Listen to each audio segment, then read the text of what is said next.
Voici la vue d'ensemble de la biosynthèse du cholestérol qui, je vous le rappelle, se réalise à l'intérieur du cytosol. On va partir de deux molécules d'acétylcoenzyme qui vont se coupler par l'intermédiaire de la thiolase pour former une molécule d'acétoacétylcoenzyme, CH3, CW10O, CH2, CW10O, S-coenzyme. On va rajouter une troisième molécule d'acétylcoenzyme par l'intermédiaire de l'HMG coenzyme synthase. On obtiendra un composé clé majeur qui est l'hydroxyméthylglutaryl coenzyme A ou HMG coenzyme. Vous voyez la manière dont l'acétylcoenzyme bleu vient s'intégrer dans la molécule d'HMG CoA qui est donc COH, CH2, OH, CH3, CH2, CW10O, S coenzyme. À partir de là, on utilise une enzyme clé dans le métabolisme du cholestérol, qui est l'HMG coenzyme réductase, enzyme très fortement régulée. C'est celle-ci qui, par l'intermédiaire de deux molécules de NADPHH+, va donner ce qu'on appelle du mévalonate, CHOH, CH2, COH, CH3, CH2, et la fin va correspondre à CH2OH. On a réduit donc la fonction alcool, la fonction carboxylique S-coenzyme en fonction CH2OH, c'est-à-dire en fonction alcool primaire. On vient ensuite fixer de l'ATP par l'intermédiaire de la mévalonate 5-phosphotransférase. On obtient avec une molécule d'ATP du mévalonate 5-phosphate, dont vous retrouvez la structure à ce niveau-ci, COH, CH2, COH, CH3, CH2, CH2O phosphate. On va recommencer par l'intermédiaire d'une phosphomévalonate kinase, donc et d'une molécule d'ATP, pour obtenir le composé qui est ici, qui s'appelle le mévalonate 5-pyrophosphate. On va avoir, par rapport à la molécule précédente, un deuxième groupement phosphate qui vient s'additionner. Étape suivante, la mévalonate 5-pyrophosphate décarboxylase, comme son nom l'indique, vient enlever le groupement COH ici du mévalonate 5-pyrophosphate. Il faut de l'énergie. On va générer un composé qu'on appelle l'isopenténylpyrophosphate, IPP en abrégé si vous voulez, qui a donc la structure suivante et qu'on va dessiner, vous verrez pour la suite. CH2, CH3, CH2, CH2, et on retrouve les O-phosphate à ce niveau-ci. Isopenténylpyrophosphate. Alors ce composé est en équilibre par l'intermédiaire d'une IPP isomérase avec un second composé qui est le diméthylallylpyrophosphate qu'on retrouve ici, CH3, C, CH3, CH, CH2 et O-phosphate qui restent pareils.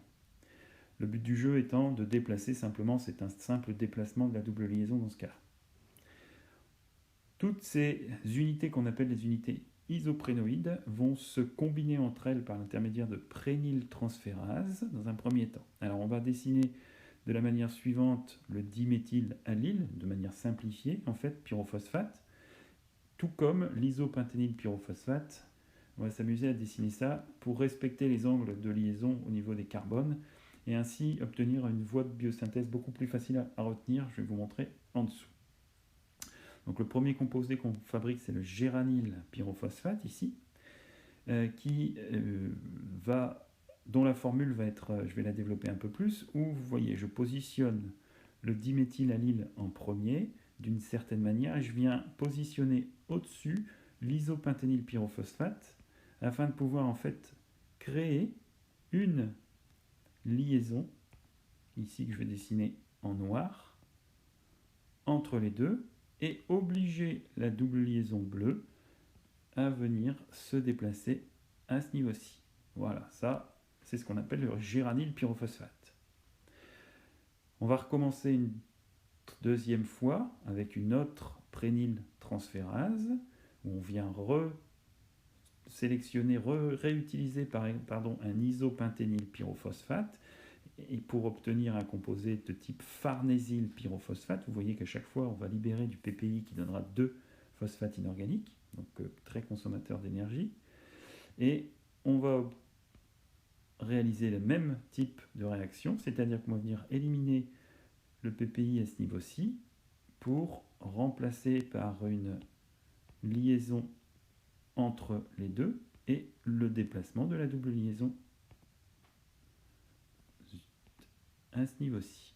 Voilà. Farnésyl pyrophosphate. 1, 2, 3 structures enchaînées comme ça, ce qui permet de les retenir facilement compte tenu de la stratégie, de la méthodologie d'apprentissage qu'on a mise en place. Vient ensuite l'intervention de la squalène synthase qui utilise du NADPH+, et du farnésyl pyrophosphate. En fait, on va utiliser 2 molécules de farnésyl pyrophosphate pour fabriquer un composé qu'on appelle le squalène, qui est un composé symétrique. Vous retrouvez d'un côté une molécule de farnésyl sans pyrophosphate, cette fois-ci, et on va faire la même chose. En fait, on va recréer, comme vous pouvez le voir ici, en symétrie, les molécules de chaque côté, et puis on va refaire la même stratégie, c'est-à-dire qu'on va venir les unir par l'intermédiaire de liaisons covalentes entre les deux. Voilà la molécule de squalène qui a été découverte au niveau des foies de requin, c'est pour ça que c'est d'où ce nom. On va ensuite, par l'intermédiaire de la squalène monooxygénase, venir créer une liaison époxy,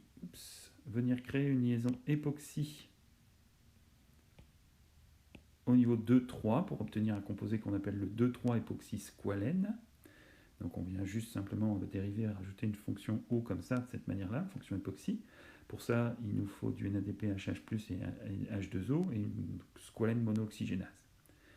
Vient ensuite le tour de la cyclisation, par l'intermédiaire de la lanostérol cyclase, et où on va retrouver déjà la structure de la molécule de cholestérol. Le lanostérol est un composé à 30 atomes de carbone. Il va donc falloir par la suite éliminer 3 méthyles, qui sont les 3 méthyles qui sont notés de manière CH3, là, sous la forme CH3. Pour ça, la cellule va réaliser toute une série de réactions qui est positionnée ici sur le côté, qui va permettre en fait de transformer au fur et à mesure le CH3 en CH2OH, en CHO, en COH, d'éliminer cette fonction COH en créant une double liaison, et ensuite d'éliminer cette double liaison par l'intermédiaire d'une réductase. Donc pour éliminer le premier méthyle qui est ici, on réalise toutes ces réactions sur la droite. Puis ensuite, le deuxième tour, on va prendre soit l'un, soit l'autre. Puis le troisième tour, soit l'un, soit l'autre. On obtient donc un composé qui ressemble de plus en plus au cholestérol, puisque cette fois-ci, on a 27 atomes de carbone. C'est ce qu'on appelle le zymostérol, où vous remarquez que la double liaison n'est pas positionnée où il faut, qu'il y en a une en plus à ce niveau-ci. C'est ce qui va donc être résolu par la suite, en faisant agir la zymostérol déshydrogénase, qui utilise encore une fois du NADHH+, H2O pour générer du NAD+, et... Non, je recommence. NADHH+, plus O2 pour générer du NAD+, et du H2O. Et on obtiendra le 7-déhydrodesmostérol, où en fait on a recréé une double liaison ici, qu'on va ensuite réduire par la suite. Quelle est la raison de cette création de double liaison? Je n'en ai aucune idée, aucune explication scientifique pour l'instant. Et à partir de ce 7-déhydrodesmostérol, on va avoir la possibilité de passer par soit une voie, soit l'autre voie, c'est-à-dire qu'on va réduire soit une des liaisons, soit l'autre des doubles liaisons, afin d'obtenir, vous le voyez, donc par l'intermédiaire de réductase, à chaque fois il s'agit de réductase, ne retenez que ça si vous devez retenir que ça, et de cofacteurs de type NADPHH+, qui donne du NADP+. On obtient donc d'un côté par la 24-stérol réductase, un composé qu'on appelle le 7-déhydrocholestérol réductase. Donc on va éliminer la double liaison à ce niveau-ci, pour ensuite, par l'intermédiaire de la 7-déhydrocholestérol réductase, obtenir la molécule de cholestérol. De l'autre côté, c'est la 7-déhydrodesmostérol réductase qui va effectuer la réduction cette fois-ci de la double liaison en position 7, puis on va réduire la seconde en position finalement 24. Donc ça sera la 24-déhydrocholestérol réductase, qui utilisera les mêmes cofacteurs bien évidemment pour obtenir la molécule que vous voyez là, que vous connaissez bien, c'est la molécule de cholestérol.